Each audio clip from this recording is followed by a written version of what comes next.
Praise the Lord सबको। आइए हम प्रार्थना में जाएंगे।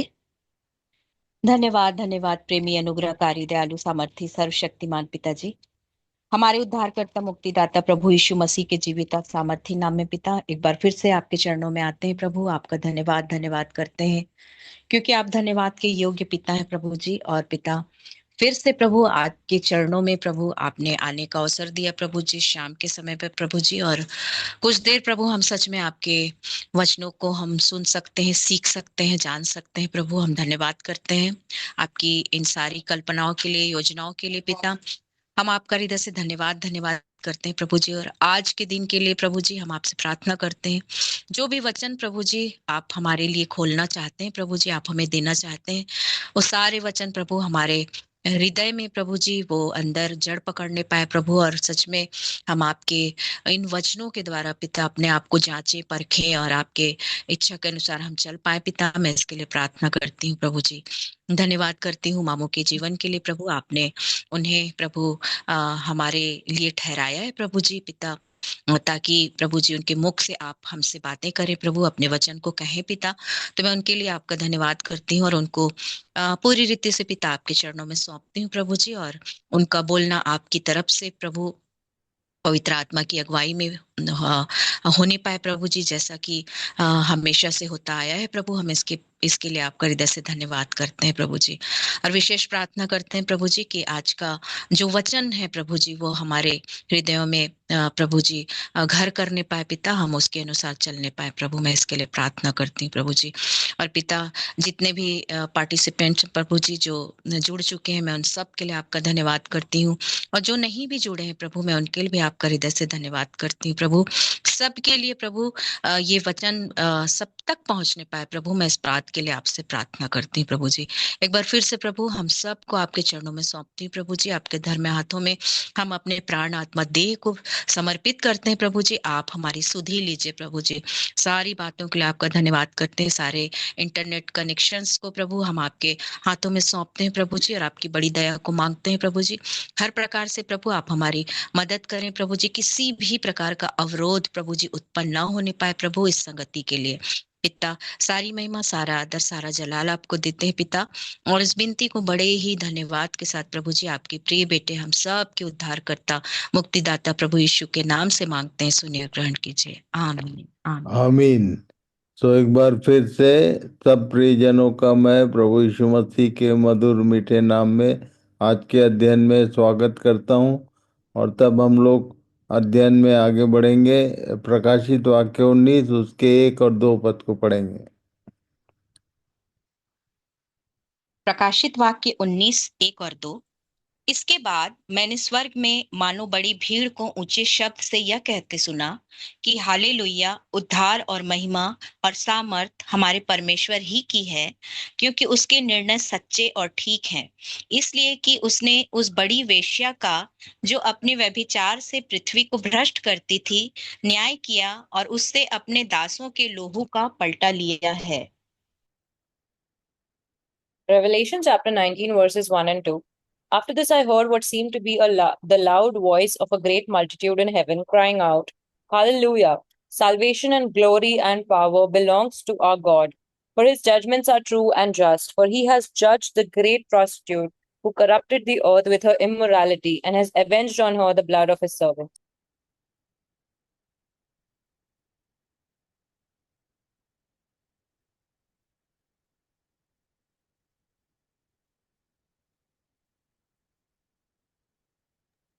प्रकाशित वाक्य 19 3 और 4। फिर दूसरी बार उन्होंने हालेलुया कहा और उसके जलने का धुआं युगान युग उठता रहेगा। और 24 प्राचीनों और चारों प्राणियों ने गिरकर परमेश्वर को दंडवत किया, जो सिंहासन पर बैठा था, और कहा, आमीन hallelujah. Revelation chapter 19, verses 3 to 4. Once more they cried out, Hallelujah! The smoke from her goes up forever and ever. And the 24 elders and the 4 living creatures fell down and worshipped God, who was seated on the throne, saying, Amen, Hallelujah.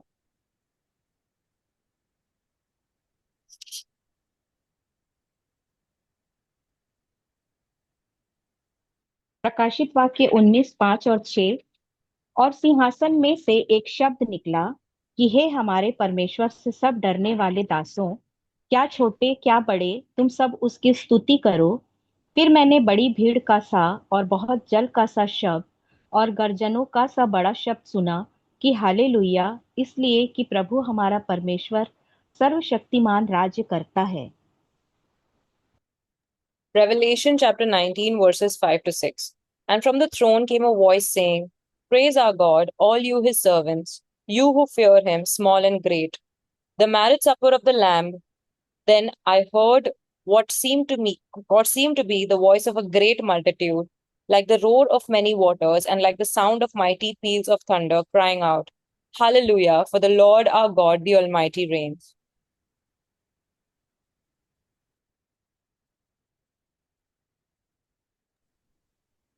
प्रकाशित वाक्य 19:7 और 8। आओ हम आनंदित और मगन हों और उसकी स्तुति करें, क्योंकि मेमने का ब्याह आ पहुंचा और उसकी पत्नी ने अपने आप को तैयार कर लिया है और उसको शुद्ध और चमकदार महीन मलमल पहनने का अधिकार दिया गया, क्योंकि उस महीन मलमल का अर्थ पवित्र लोगों के धर्म के काम है। Revelation chapter 19, verses 7 to 8. Let us rejoice and exult and give him the glory, for the marriage of the Lamb has come, and his bride has made herself ready. It was granted her to clothe herself with fine linen, bright and pure, for the fine linen is the righteous deeds of the saints. यहाँ पर मैं एक बात ये ध्यान दिलाऊं, लिखा है कि उस महीन मलमल का अर्थ पवित्र लोगों के धर्म के काम। तो परमेश्वर के लोगों जो पवित्र कहे जाते हैं उनके धर्म के काम। और धर्म के काम हम लोग सोचते हैं कि बड़े बड़े काम जो कर रहे हैं वही धर्म के हैं, पर यहाँ पर लिखा है महीन मलमल। महीन मलमल का अर्थ जो मैं समझाना चाहता हूँ, हमारे प्रभु यीशु मसीह के शब्दों को याद कीजिए। मत्ती 7 उसके 21 से 23 तक उसने बोला था।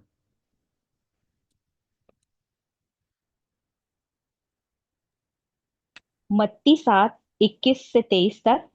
जो मुझसे हे प्रभु कहता है, उनमें से हर एक स्वर्ग के राज्य में प्रवेश न करेगा, परंतु वही जो मेरे स्वर्गीय पिता की इच्छा पर चलता है। उस दिन बहुतेरे मुझसे कहेंगे, हे प्रभु, क्या हमने तेरे नाम से भविष्यवाणी नहीं की और तेरे नाम से दुष्ट आत्माओं को नहीं निकाला और तेरे नाम से बहुत अचंभे के काम नहीं किए? तब मैं उनसे खुलकर कह दूंगा कि मैंने तुमको कभी नहीं जाना। हे कुकर्म करने वालों, मेरे पास से चले जाओ।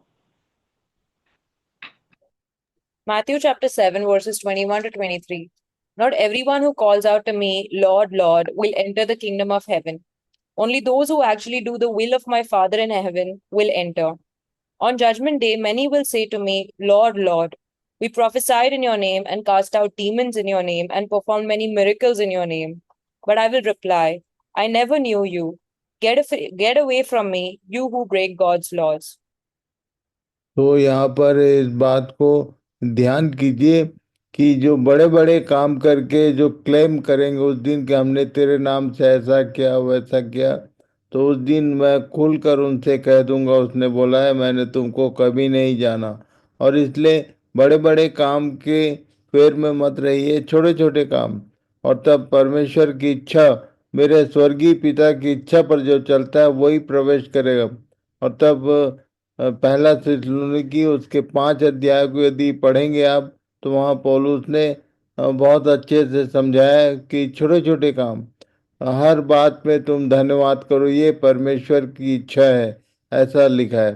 तो प्रभु की इच्छा के अनुसार चलना केवल बड़े बड़े काम करना नहीं है, क्योंकि महीन मलमल की बात कही गई है। उस दुल्हन का जो ड्रेस है वो बहुत भारी कपड़ा नहीं है, महीन मलमल पहनने को दिया गया।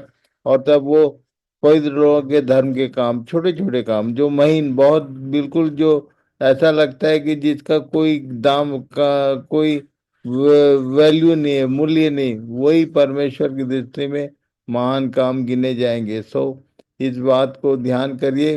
कुछ नहीं तो आप प्रार्थना यदि करते हैं दूसरों के लिए, ये भी एक उसका एक काम, उसकी इच्छा है।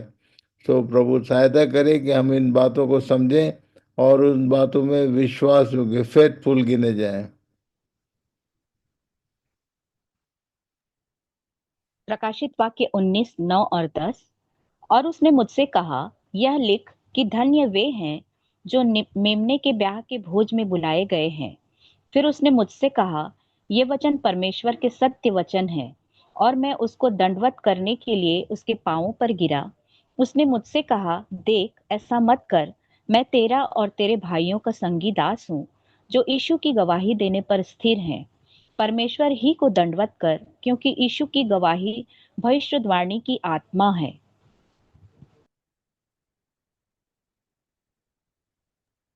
Revelation chapter 19, verses 9 to 10. And the angel said to me, write this. Blessed are those who are invited to the marriage supper of the Lamb. And he said to me, these are the true words of God. Then I fell down at his feet to worship him. But he said to me, you must not do that. I am a fellow servant with you and your brothers who hold to the testimony of Jesus. Worship God, for the testimony of Jesus is the spirit of prophecy. तो इस बात को यहाँ पर ध्यान कीजिए कि ये बोला कि जो मेमने के ब्याह के भोज में बुलाए गए हैं वो धन्य हैं। और इसलिए इस सफर के विषय में हमारे प्रभु ने मत्ती 22 अध्याय में एक दृष्टांत दिया, उसको जरूर पढ़िए कि मेमने के ब्याह में जो न्योताहारी थे वो अयोग्य गिने गए। और तब उसने ओपन किया सबके लिए, जो क्या भले क्या बुरे सबको आने दो।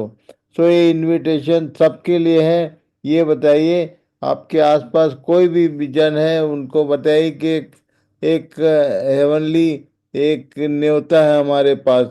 एक न्योता हमें दिया गया है कि हम उस वो ब्याह के भोज में शामिल हो सकते हैं।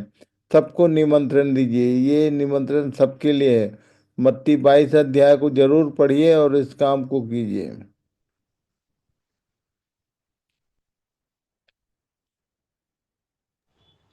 प्रकाशित वाक्य 19 11 और 12।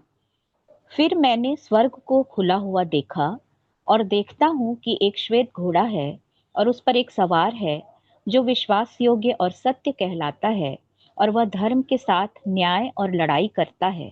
उसकी आंखें आग की ज्वाला हैं, और उसके सिर पर बहुत से राजमुकुट हैं, और उसका एक नाम लिखा है जिसे उसको छोड़ और कोई नहीं जानता, अंतिम युद्ध के लिए तैयार।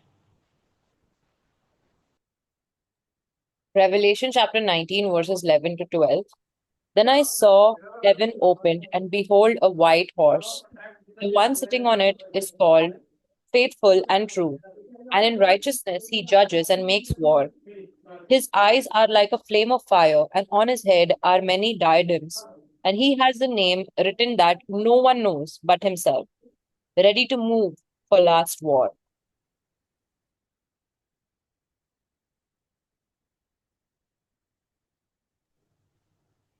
प्रकाशित वाक्य 19 13 और 14। और वह लोहू से छिड़का हुआ वस्त्र पहने है, और उसका नाम परमेश्वर का वचन है। और स्वर्ग की सेना श्वेत घोड़ों पर सवार और श्वेत और शुद्ध मलमल पहने हुए उसके पीछे पीछे हैं।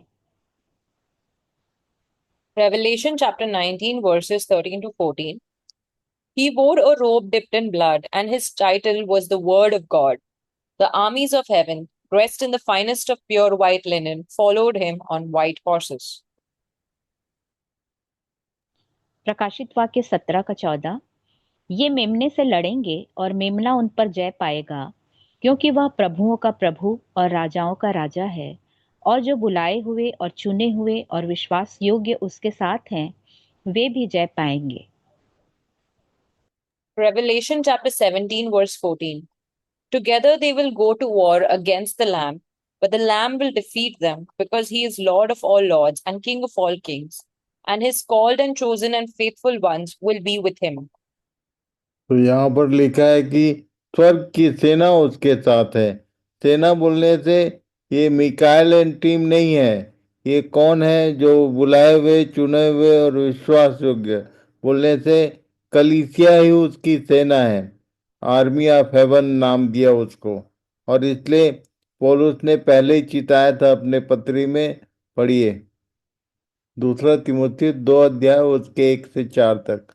उसने एक विश्वासी के विषय में क्या बोला, पढ़िए। दूसरा तिमोथियुस 2:1 से 4 तक। इसलिए हे मेरे पुत्र, तू उस अनुग्रह से जो मसीह यीशु में है बलवंत हो जा, और जो बातें तूने बहुत गवाहों के सामने मुझसे सुनी हैं उन्हें विश्वासी मनुष्यों को सौंप दे, जो औरों को भी सिखाने के योग्य हों। मसीह यीशु के अच्छे योद्धा की नाई मेरे साथ दुख उठा। जब कोई योद्धा लड़ाई पर जाता है तो इसलिए कि अपने भर्ती करने वाले को प्रसन्न करे, अपने आप को संसार के कामों में नहीं फंसाता। 2 Timothy chapter 2 verses 1 to 4. Timothy, my dear son, be strong through the grace that God gives you in Christ Jesus. You have heard me teach things that have been confirmed by many reliable witnesses. Now teach these truths to other trustworthy people who will be able to pass them on to others. Endure suffering along with me as a good soldier of Christ Jesus. Soldiers don't get tied up in the affairs of civilian life, for then they cannot please the officer who enlisted them. यहाँ पर एक बात लिखा है और इसके विषय में कई लोग कंफ्यूज होते हैं। ये पौलुस ने बोला जब कोई योद्धा लड़ाई पर जाता है तो इसलिए कि अपने भर्ती करने वाले को प्रसन्न करे, अपने आप को संसार के कामों में नहीं फंसाता। इसका मतलब ये नहीं कि हम अपने सर्वाइवल के लिए जो रूटीन वर्क करते हैं उसको बंद कर दें। संसार के काम बोलने से इसको ठीक से समझेंगे। पढ़िए पहला यूहन्ना 2 उसका 15 और 16। संसार की परिभाषा क्या दिया, पढ़िए। पहला यूहन्ना 2:15 और 16। तुम न तो संसार से और न संसार में की वस्तुओं से प्रेम रखो। यदि कोई संसार से प्रेम रखता है तो उसमें पिता का प्रेम नहीं है, क्योंकि जो कुछ संसार में है, अर्थात शरीर की अभिलाषा और आंखों की अभिलाषा और जीविका का घमंड, वह पिता की ओर से नहीं परंतु परंतु संसार ही की ओर से है। 1 John chapter 2 verses 15 to 16. Do not love this world, nor the things it offers you. For when you love the world, you do not have the love of the Father in you. For the world offers only a craving for physical pleasure, a craving for everything we see, and pride in our achievements and possessions. These are not from the Father, but are from this world. तो संसार की परिभाषा ये है, इसको ध्यान में जरूर रखें। और इसी के माध्यम से ये जो पहला मनुष्य था उसको शैतान ने फंसाया, दूर से दिखाकर उनको फल खिला दिया था। और इसलिए इस बात को ध्यान रखें, जो कुछ संसार में है अर्थात शरीर की अभिलाषा, आंखों की अभिलाषा, जीविका का घमंड।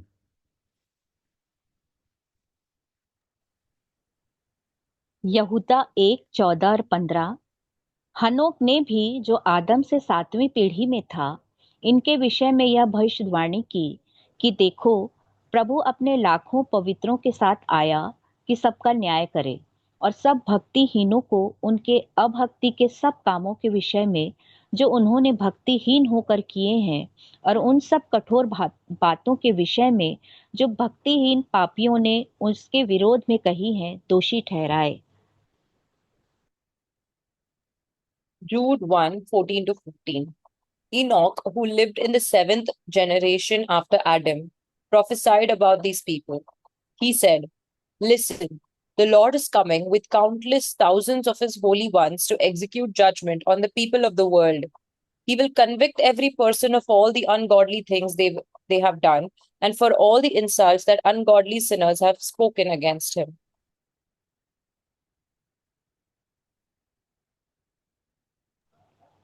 प्रकाशित वाक्य 19:15 और 16। और जाति जाति को मारने के लिए उसके मुंह से एक चोखी तलवार निकलती है, और वह लोहे का राजदंड लिए हुए उन पर राज्य करेगा, और वह सर्वशक्तिमान परमेश्वर के भयानक प्रकोप की जलजलाहट की मदिरा के कुंड में दाख रौंदेगा। और उसके वस्त्र और जांघ पर यह नाम लिखा है, राजाओं का राजा और प्रभुओं का प्रभु। Revelation chapter 19 verses 15 to 16. From his mouth comes a sharp sword with which to strike down the nations, and he will rule them with a rod of iron. He will tread the winepress of the fury of the wrath of God the Almighty. On his robe and on his thigh, he has a name written, King of Kings and Lord of Lords.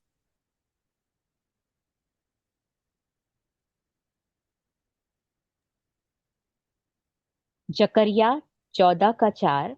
और उस समय वह जलपाई के पर्वत पर पांव धरेगा जो पूरब और यरूशलेम के सामने है। तब जलपाई का पर्वत पूरब से लेकर पश्चिम तक बीचों बीच से फटकर बहुत बड़ा खड़ हो जाएगा। तब आधा पर्वत उत्तर की ओर और आधा दक्षिण की ओर हट जाएगा। Zechariah chapter 14, verse 4. On that day his feet shall stand on the Mount of Olives, that lies before Jerusalem on the east, and the Mount of Olives shall be split in two from east to west by a very wide valley, so that one half of the mount shall move northward and other half southward.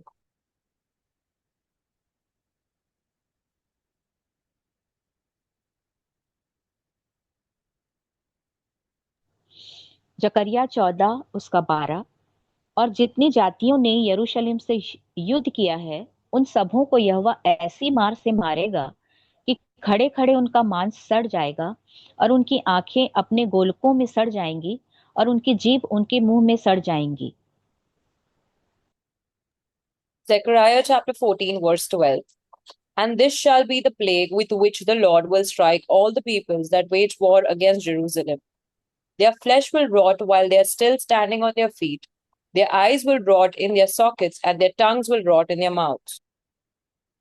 तो अरमागेदोन के युद्ध में क्या होने वाला है ये यहाँ लिखा है, मेंशन किया।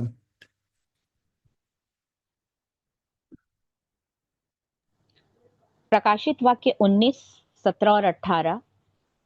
फिर मैंने एक स्वर्गदूत को सूर्य पर खड़े हुए देखा और उसने बड़े शब्द से पुकार कर आकाश के बीच में से उड़ने वाले सब पक्षियों से कहा, आओ परमेश्वर की बड़ी बियारी के लिए इकट्ठे हो जाओ, जिससे तुम राजाओं का मांस और सरदारों का मांस और शक्तिमान पुरुषों का मांस और घोड़ों का और उनके सवारों का मांस और क्या स्वतंत्र क्या दास क्या छोटे क्या बड़े सब लोगों का मांस खाओ। Revelation chapter 19, verses 7 to 18, and Ezekiel 39, verses 17. Then I saw an angel standing in the sun, and with a loud voice he called to all the birds that fly directly overhead, come, gather for the great supper of God to eat the flesh of the king of kings, the flesh of captains, the flesh of mighty men, the flesh of horses and their riders, and the flesh of all men, both free and slave, both small and great.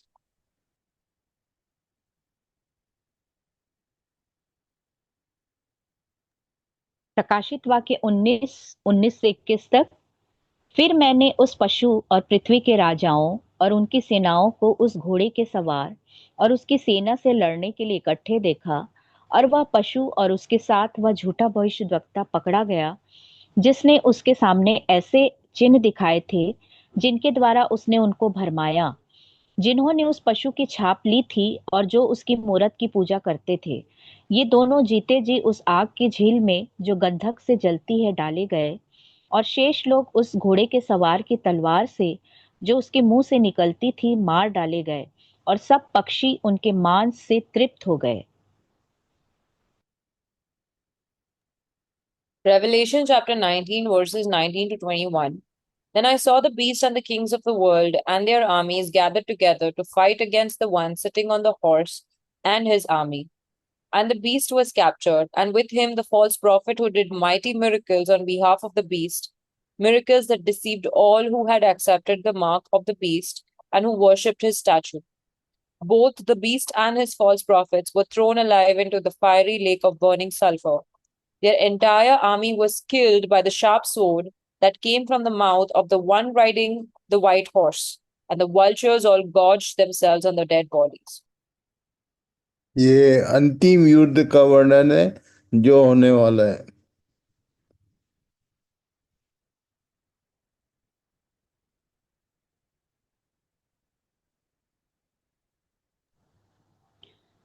सहस्त्राब्दी वर्ष मसीह और उसके संतों के 1000 साल का शासन। The millennium year, 1,000 years reign of Christ and his saints.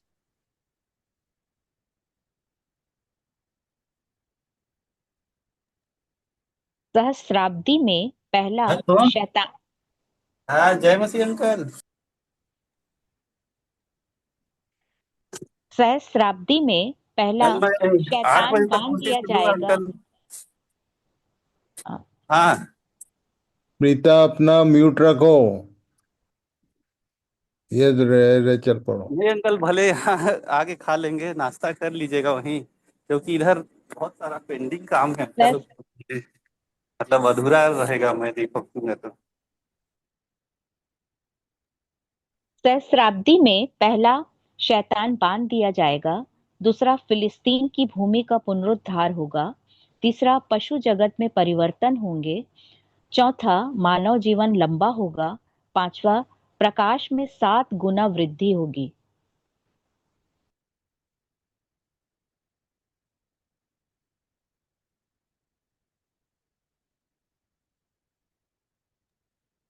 In the millennium, Satan bound, the revival of the land of Palestine, there will be changes in the animal kingdom, human life will be prolonged, and there will be a sevenfold increase of light.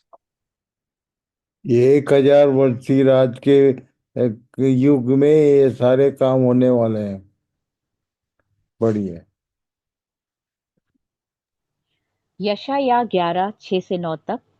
तब भेड़िया भेड़ के बच्चे के संग रहा करेगा और चीता बकरी के बच्चे के साथ बैठा रहेगा, और बछड़ा और जवान सिंह और पाला पोसा हुआ बैल तीनों इकट्ठे रहेंगे, और एक छोटा लड़का उनकी अगुवाई करेगा।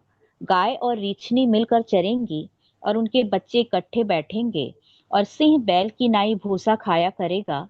दूध पीउआ बच्चा करैत के बिल पर खेलेगा, और दूध छुड़ाया हुआ लड़का नाग के बिल में हाथ डालेगा। Isaiah chapter 11, verses 6 to 9. In that day, the wolf and the lamb will live together. The leopard will lie down with the baby goat. The calf and the yearling will be safe with the lion, and a little child will lead them all. The cow will graze near the bear. The cub and the calf will lie down together. The lion will eat hay like a cow. The baby will play safely near the hole of a cobra. Yes, a little child will put its hands in a nest of deadly snakes without harm. ये परिवर्तन होंगे 1000 वर्षीय राज्य में। यशायाह 65 का 20 से 26 तक। उसमें फिर न तो थोड़े दिन का बच्चा और न ऐसा बूढ़ा जाता रहेगा जिसने अपनी आयु पूरी न की हो, क्योंकि जो लड़कपन में मरने वाला है वह 100 वर्ष का होकर मरेगा, परंतु पापी 100 वर्ष का होकर श्रापित ठहरेगा।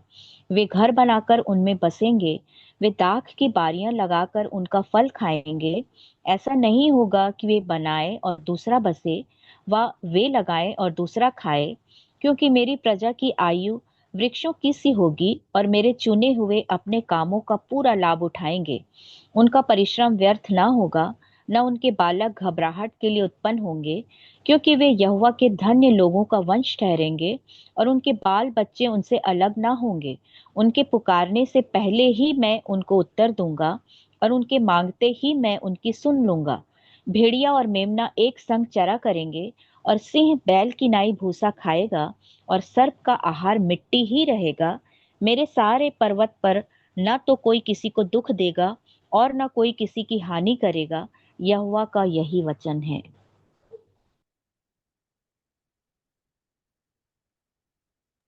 Isaiah chapter 65, verses 20 to 26.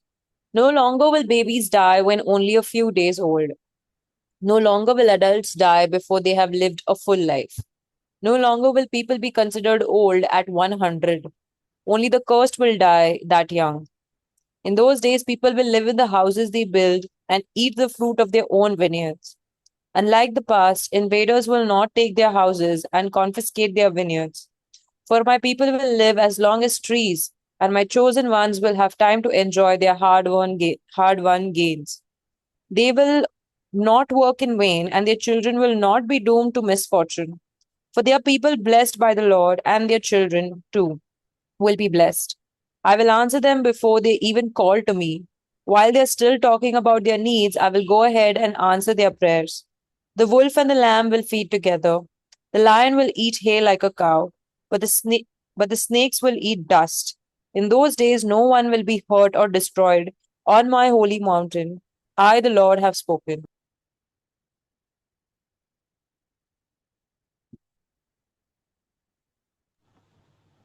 प्रकाशित वाक्य 20:1 से 3 तक।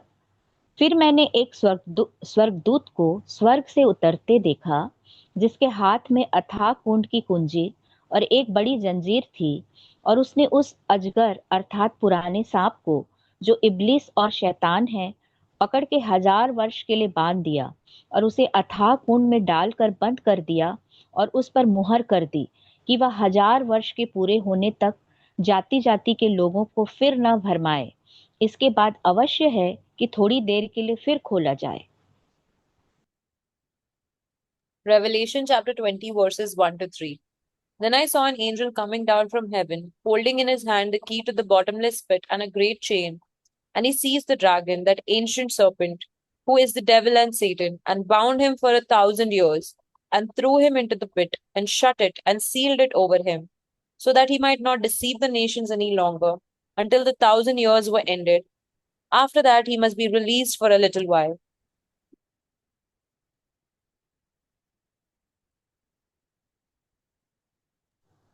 प्रकाशित वाक्य 20 का 4। फिर मैंने सिंहासन देखे और उन पर लोग बैठ गए और उनको न्याय करने का अधिकार दिया गया, और उनकी आत्माओं को भी देखा जिनके सिर यीशु की गवाही देने और परमेश्वर के वचन के कारण काटे गए थे, और जिन्होंने न उस पशु की और न उसकी मूरत की पूजा की थी और न उसकी छाप अपने माथे और हाथों पर ली थी। वे जीवित होकर मसीह के साथ 1000 वर्ष तक राज्य करते रहे। Revelation chapter 20, verse 4. Then I saw thrones, and seated on them were those to whom the authority to judge was committed. Also, I saw the souls of those who had been beheaded for the testimony of Jesus and for the word of God, and those who had not worshipped the beast or its image and had not received its mark on their foreheads or their hands. They came to life and reigned with Christ for 1,000 years.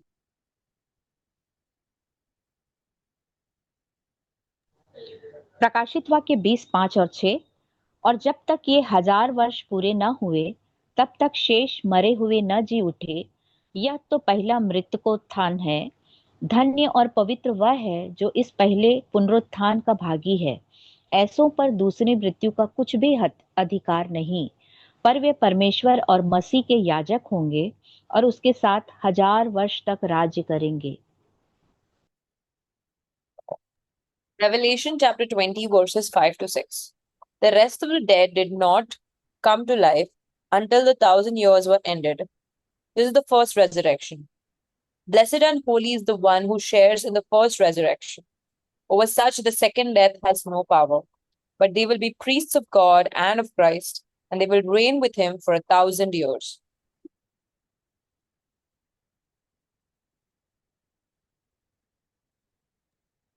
यूहन्ना 5:28 और 29। इससे अचंभा मत करो, क्योंकि वह समय आता है कि जितने कब्रों में हैं उसका शब्द सुनकर निकलेंगे।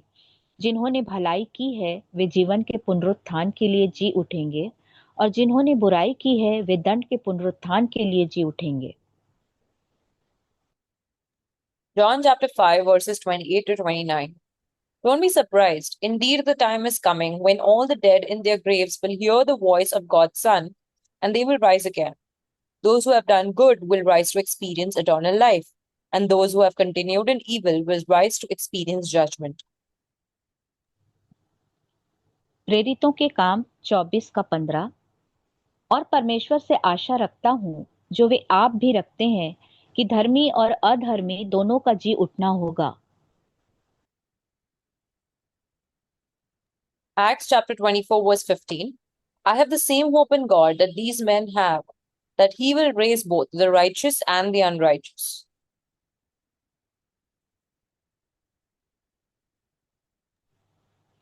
प्रकाशित वाक्य 20:7 और 8। और जब 1000 वर्ष पूरे हो चुकेंगे, तो शैतान कैद से छोड़ दिया जाएगा, और उन जातियों को जो पृथ्वी के चारों ओर होंगी, अर्थात गोग और मागोग को, जिनकी गिनती समुद्र की बालू के बराबर होगी, भरमा कर लड़ाई के लिए इकट्ठे करने को निकलेगा। Revelation chapter 20, verses 7 to 8. And when the 1,000 years are ended, Satan will be released from his prison and will come out to deceive the nations that are at the four corners of the earth, Gog and Magog, to gather them for battle. Their number is like the sand of the sea.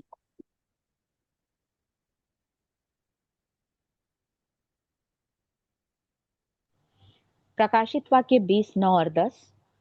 और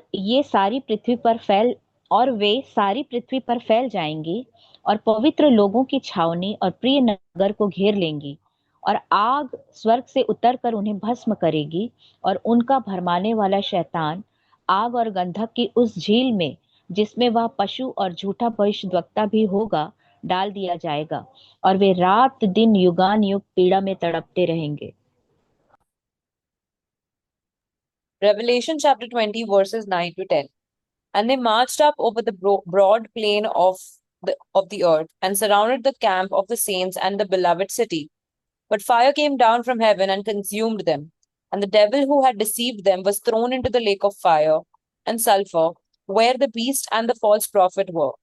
And they will be tormented day and night forever and ever.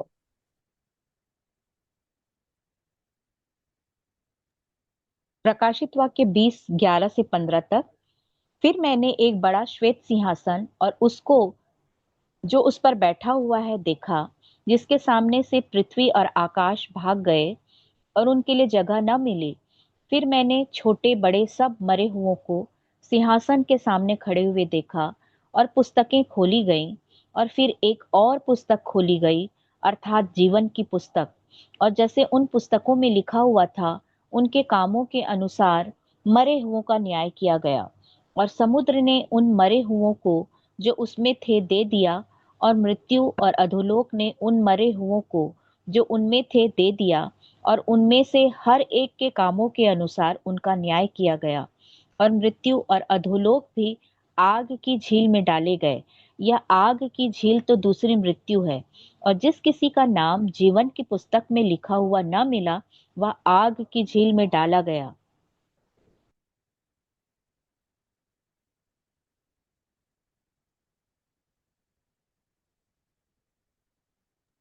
Revelation 11 to 15. And I saw a great white throne and the one sitting on it. The earth and and sky fled from his presence, but they found no place to hide. I saw the dead, both great and small, standing before God's throne, and the books were opened, including the book of life. And the dead were judged according to what they had done, and as recorded in the books. The sea gave up its dead, and the death and the grave gave up their dead, and all were judged according to their deeds. Then death and the grave were thrown into the lake of fire. This lake of fire is the second death. And anyone whose name was not found recorded in the book of life was thrown in the lake of fire.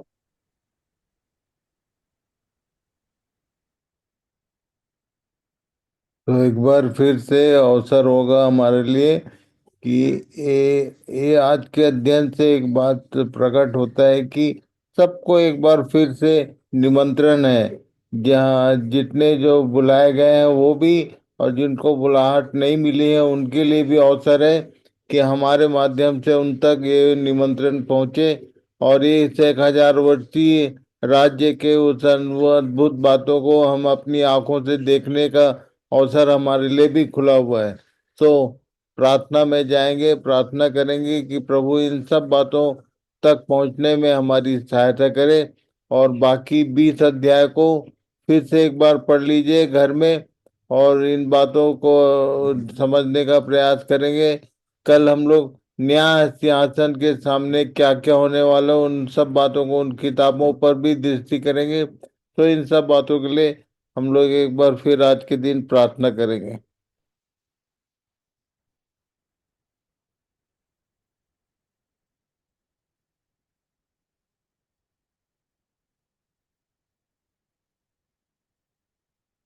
Pastor, are you there?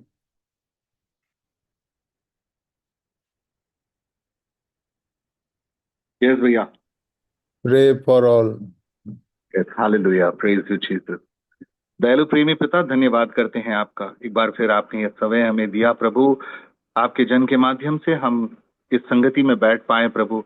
वो भेद प्रभु जो कल तक हमारे लिए छुपे हुए थे, गुप्त थे प्रभु, आज सारी चीजों को हम जान चुके हैं प्रभु, सत्य को जान चुके हैं प्रभु। हमारी सहायता कर कि हम कहीं पर भी इसे ना भूल पाए और इन वचनों को ध्यान में रखकर प्रभु खुद तो तैयार होएं और दूसरों को भी तैयार करें प्रभु। जो अभी तक प्रभु आपको नहीं जानते, हमारे संगति में, हमारे सर्कल में प्रभु, उन लोगों को हम ये बातों को बता पाएं। हमारे परिवार को प्रभु, उन सदस्यों को ये भेद नहीं जानते प्रभु, उन तक ये बातें पहुंचाएं। हम आपका धन्यवाद करते हैं प्रभु। हम इसके योग्य नहीं हैं, फिर भी प्रभु आज आपने हमें बुलाकर प्रभु ये सारे भेद हम पर खोल दिए प्रभु। आपका धन्यवाद करते हैं, नम्र हुए जाते हैं प्रभु, ये सोचकर कि आप हमें, हमारी सुधि लेते हो प्रभु, हमें ध्यान में रखते हो कि आप चाहते हो कि हम बचाए जाएं, हम पश्चाताप करके मन फिराकर आपके पीछे हो लें। धन्य है प्रभु आप, और धन्य हम अपने आप को महसूस करते हैं कि प्रभु आप जो सृष्टि के रचनाकार हैं, हमारे बारे में सुधि लेते हो। धन्य है प्रभु, धन्य हो प्रभु आप। एक बार फिर सभी के लिए प्रार्थना करते हैं प्रभु, जिन्होंने भी आज इस अध्ययन को सुना, हमारी सहायता करके हम इन चीजों को ग्रहण कर पाएं और प्रभु उसी तरह से चलें जिस तरह से आप चाहते हो, आपके वचन के माध्यम से हम जीते रहें। हमें ताकत दे प्रभु कि हम हमेशा हमारे कदमों का, हमारे जो वस्त्र आपने हमें दिए हैं, हमारे बोल चालने में प्रभु, हर चीज में प्रभु हम चौकसी रखें कि कोई भी चीज दुष्ट के काम योजनाओं में हम ना फंसे प्रभु। धन्यवाद करते हैं आपका कि आपकी योजना के तहत आज ये सारी बातें आपने हमें बताई। आने वाले दिनों में प्रभु दृढ़ होकर और प्रभु दूसरों को भी सहायता करके प्रभु आपके इस राज्य का सदस्य बनने के लिए प्रभु आप उन आत्माओं को हम लेकर आने में हमारी मदद कर प्रभु। धन्यवाद करते हैं आपका, और ये समय के लिए प्रभु जो आपने हमें दिया प्रभु। आपसे प्रार्थना करते हैं कि हमारे शेखर भैया के लिए प्रभु, उनके स्वास्थ्य के लिए प्रभु, ताकि वो और आपके वचनों में बढ़ते जाएं और वो भेद के प्रभु वो सारी बातें हमें सिखाते जाएं प्रभु, ताकि और भी हजारों लाखों लोग प्रभु इनको सुनकर आपकी ओर आकर्षित हो जाएं प्रभु। धन्यवाद करते हैं उनके लिए प्रभु आपका कि आपने हमारे बीच ऐसे संत को हमारे बीच रखा है प्रभु। धन्यवाद करते हैं आपका, इस सारी योजना के लिए आपका धन्यवाद करते हैं प्रभु। हमें उस योजना में शामिल करने के लिए आपका धन्यवाद करते हैं प्रभु। सारी गौरव, सारा प्रशंसा आप ही को देते हैं प्रभु, और ये प्रार्थना हम यीशु मसीह के सामर्थ्य नाम में करते हैं। आमीन, आमीन, हालेलुया। आमीन। तो एक बार फिर से सबको प्रभु आशीष दे, इन सब बातों की गहरी समझ प्रदान करे और सब लोग सुरक्षित रहें। कल फिर से हम लोग इकट्ठे होंगे इसी समय पर। तो कल न्याय के विषय में, न्याय सिंहासन के सामने जो कुछ कहा गया उसके बारे में उनको हम लोग समझने का प्रयास करेंगे। 20 अध्याय को और 2, 3, 4 बार पढ़ लीजिए। प्रभु सबको आशीष दे। शालोम, शालोम बेटा, shalom. God bless you all. Shalom, shalom. Shalom, shalom. Hello.